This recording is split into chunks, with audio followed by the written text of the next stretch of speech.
जब कर्ण हमारा कोई नहीं है तो भला हमारे तिलांजलि देने से उसे मुक्ति कैसे मिल सकती है? जिस तरह अधिरथ और राधा ने कर्ण को अपना पुत्र समझा था, उसी तरह मैं भी कर्ण को अपना पुत्र समझती हूँ। परंतु माता श्री, जो हमारा शत्रु है उसे आप अपना पुत्र कैसे मान सकती हैं? जो युद्ध में हमारे प्राणों का शत्रु बनकर हमारे सामने खड़ा हो गया था, वो हमारा भाई कैसे हो सकता है? अभिमन्यु, घटोत्कच, मामा शल्य, बड़े भैया, सभी पांडवों के नाम आ गए हैं ना? हाँ केशव, हमने इस सूची को बार-बार देख लिया है। हमारे सगे संबंधियों में कोई नाम नहीं बचा है। महारानी, आपके विचार से वीर गति को प्राप्त होने वाले योद्धाओं की सूची में किसी पांडवों के या किसी भाई बंधु का नाम तो नहीं रह गया है? कहीं ऐसा ना हो कि तिलांजलि देना रह जाए और उस बेचारे का अंतिम संस्कार भी ना हो पाए। तिलांजलि दिए बिना मरने वाले की आत्मा भटकती रहती है। महारानी, आप कुछ कहना चाहती हैं? नहीं। लीजिए बड़े भैया, पांडवों के सगे संबंधियों में कोई ऐसा शेष नहीं है जिसकी तिलांजलि शेष हो। मधुसूदन? हाँ बुआ, क्या कोई नाम रह गया क्या? बताइए महारानी। शायद किसी का नाम रह गया है। और किस पांडवों को तिलांजलि देनी है? तिलांजलि तो अपने सगे संबंधियों को देनी होती है। फिर भी अगर आपके विचार से पांडवों के किसी रिश्तेदार का नाम रह गया हो तो बताइए। पता नहीं।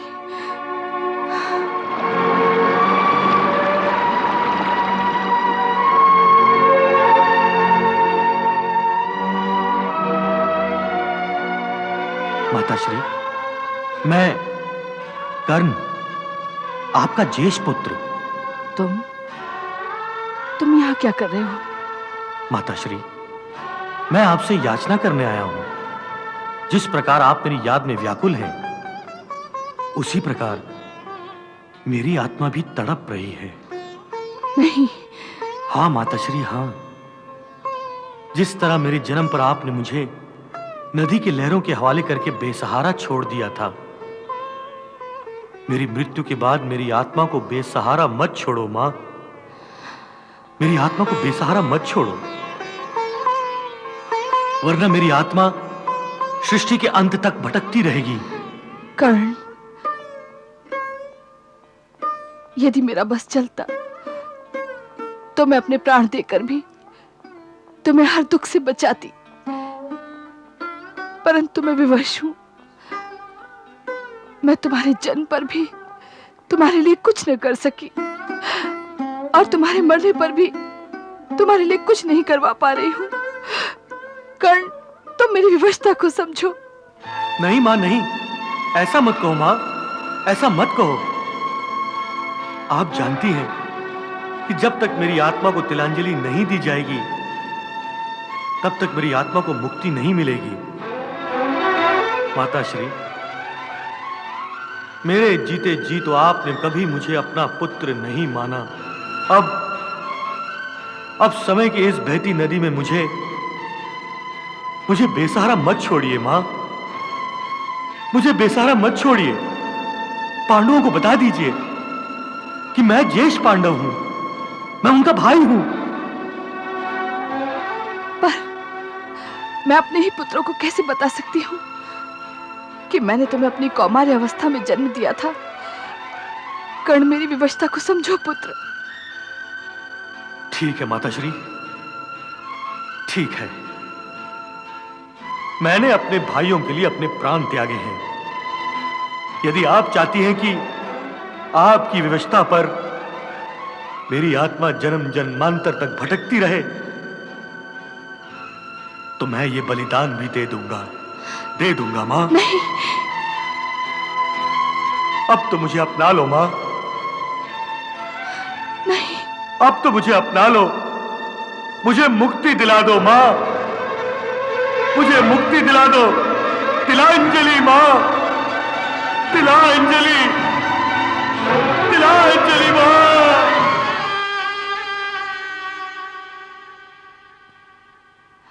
मधुसूदन, मधुसूदन।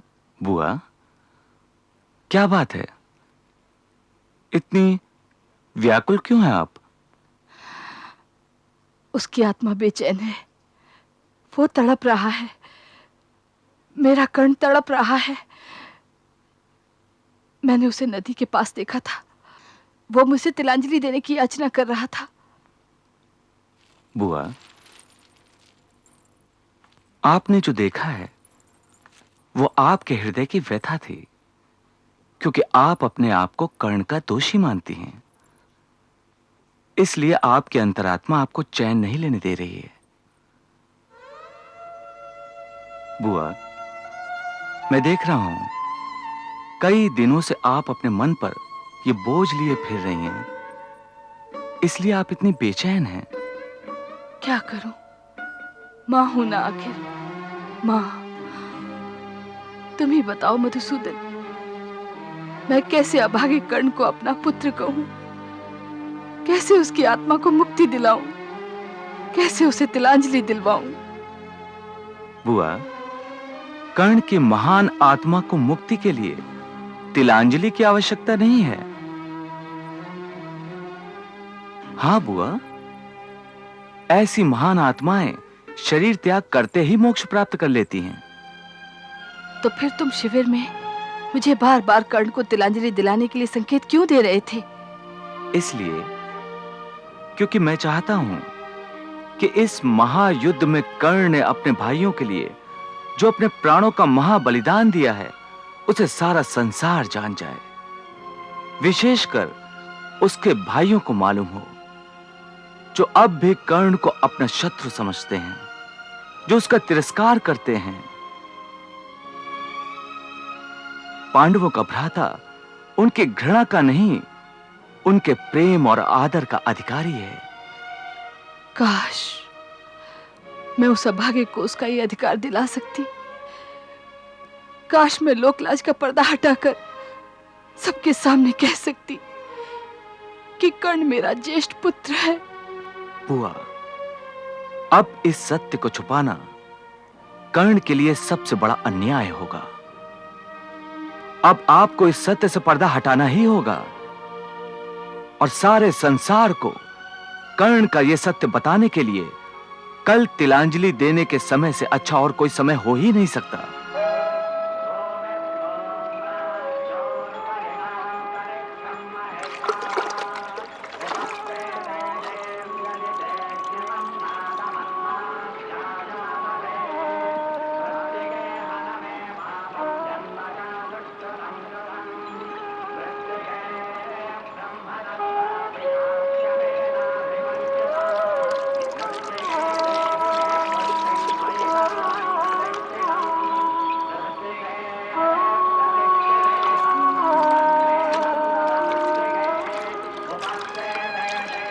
ठहरो युधिष्ठिर,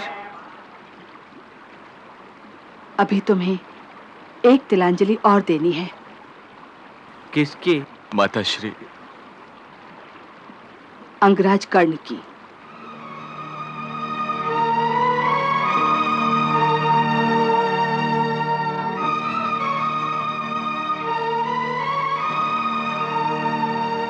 हाँ, तुम्हें अंगराज कर्ण को भी तिलांजलि देनी होगी। ये आप क्या कह रही माताश्री? कर्ण को भला तिलांजलि पांडव क्यों देंगे? तिलांजलि अपने सगे संबंधियों को दी जाती है। कर्ण हमारा कोई नहीं था। हाँ, यदि कुछ था तो केवल कट्टर दुश्मन था वो हमारा। किसी से दुश्मनी केवल जीते जी की जाती है, मरने के बाद तो दुश्मन की आत्माएं भी मित्र हो जाती हैं। किसी की दिवंगत आत्मा से दुश्मनी का खेल अच्छा नहीं। जिसने जीवन भर हमारे साथ दुश्मनी का खेल खेला, उसके साथ हम जीते जी दोस्ती नहीं कर सकते। पर किसी की आत्मा की शांति के लिए उसे तिलांजलि भी देनी चाहिए। वरना उसकी आत्मा भटकती रहती है, उसे कभी मुक्ति नहीं मिल सकती।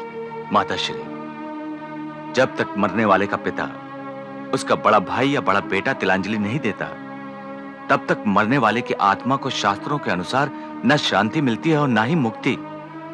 और जब कर्ण हमारा कोई नहीं है, तो भला हमारे तिलांजलि देने से उसे मुक्ति कैसे मिल सकती है? फिर भी संस्कार तो पूरे करने ही चाहिए। ये संस्कार तो सूत अधिरथ ने पूरा कर ही दिया होगा, जिन्होंने कर्ण को पाला था। और तो उसका कोई सगा संबंधी नहीं है। जिस तरह अधिरथ और राधा ने कर्ण को अपना पुत्र समझा था, उसी तरह मैं भी कर्ण को अपना पुत्र समझती हूँ।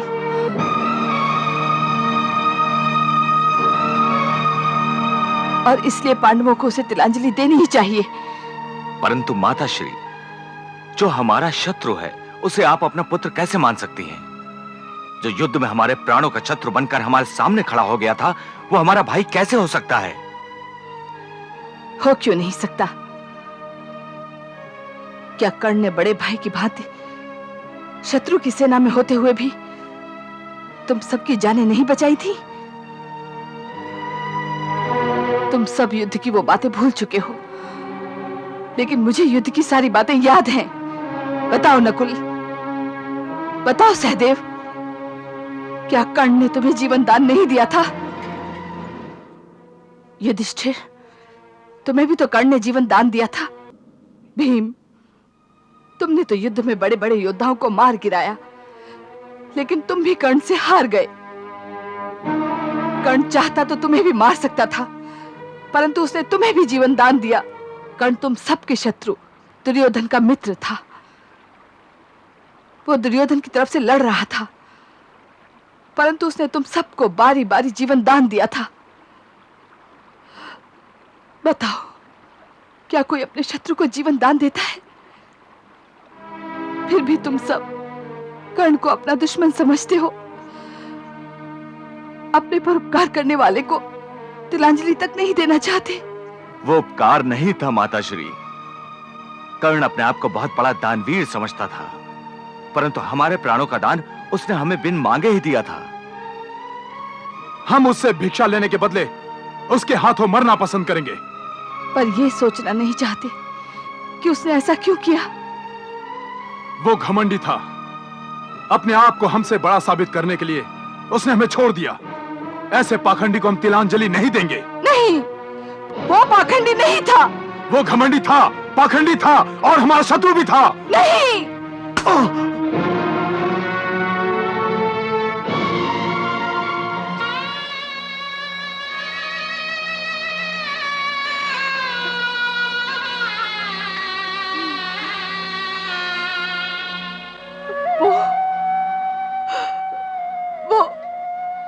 वो तुम सबका भाई था।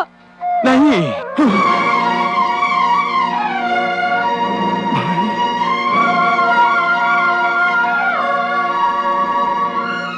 हाँ युधिष्ठिर, कर्ण तुम सबका ज्येष्ठ भ्राता था। नहीं माताश्री। यही सत्य है अर्जुन, यही सत्य है।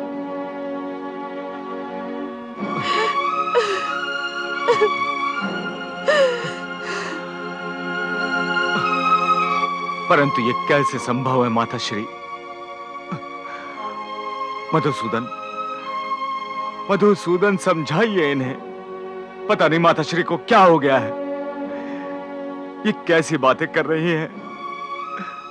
भला ये सत्य कैसे हो सकता है मधुसूदन?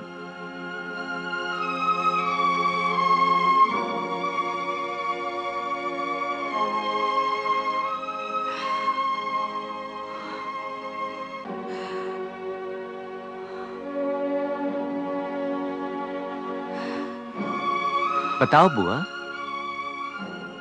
आज इन्हें बता ही दो कि सत्य क्या है।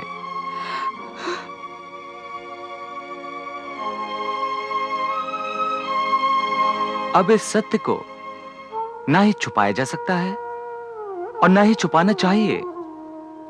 बताओ बुआ।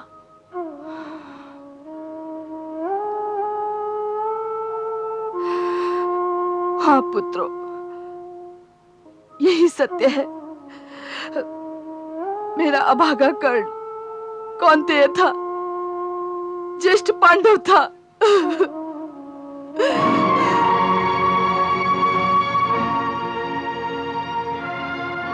यदि ये सत्य है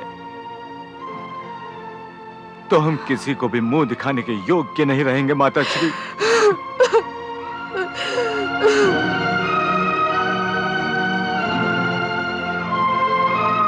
जिस लोक लाज के मारे तुम अपनी नजरें चुरा रहे हो और सबसे अपना मुंह छुपाने की बात कर रहे हो, इसी कारणवश बुआ ने भी इस रहस्य को, कर्ण के जन्म को, सबसे छुपाए रखा था।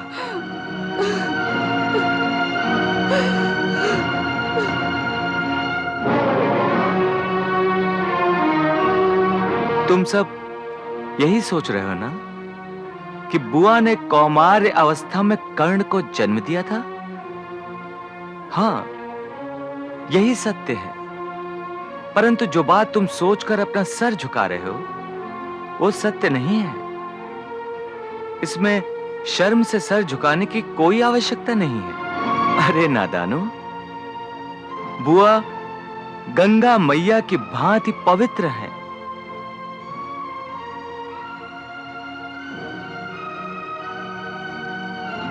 अरे मैं बुआ के आंचल को थामकर उनकी पवित्रता की सौगंध खा सकता हूं। अरे ये वो आंचल है जिस पर ऋषि मुनि और देवता तक सर टिकाकर ईश्वर की साधना करके गर्व करेंगे, और तुम सब सर झुका के अपनी माता का अपमान कर रहे हो। हम तो अज्ञान के मारे थे, फिर हम क्या करते? जिस लोक लाज के मारे बुआ ने इस रहस्य को सबसे छुपाया था, और कर्ण के पिता सूर्य देवता भी इसी कारण चुप रहे थे, वो रहस्य बुआ अपने पुत्रों को कैसे बता देती? और जरा सोचो, तुम सबको कर्ण के हाथों से मारने से बचाने के लिए विवश होकर इस रहस्य को बुआ ने कर्ण को कैसे बताया होगा? क्या कर्ण इस राज को जानता था? हाँ, कर्ण के सेनापति बनते ही इस राज को बुआ ने उसे स्वयं जाकर बताया था। महारानी कुंती वो महान नारी हैं जिन्होंने कर्ण जैसे महापराक्रमी और दानवीर को जन्म दिया। तुम्हें अपनी माता और ज्येष्ठ भ्राता पर गर्व होना चाहिए।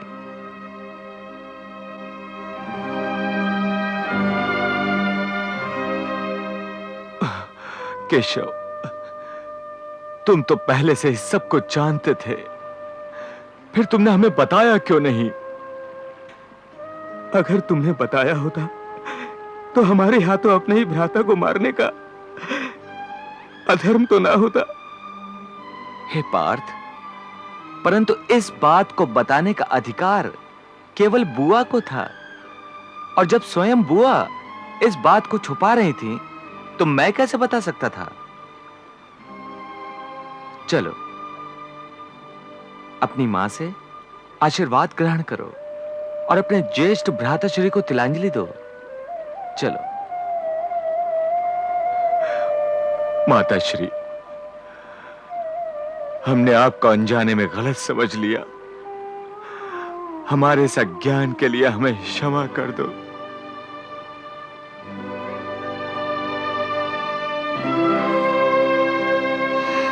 युधिष्ठिर, तुम पांचों भाइयों की जान बचाने के लिए मैंने अपने अभागे कर्ण की बलि चढ़ा दी। अब तुम उसे तिलांजलि देकर उसकी आत्मा को मुक्ति दो। उसकी आत्मा तिलांजलि के लिए उत्सुक है। जो आज्ञा माताश्री, जो आज्ञा।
वासुदेव, मैं तुम्हें किन किन उपकारों के लिए धन्यवाद दूं।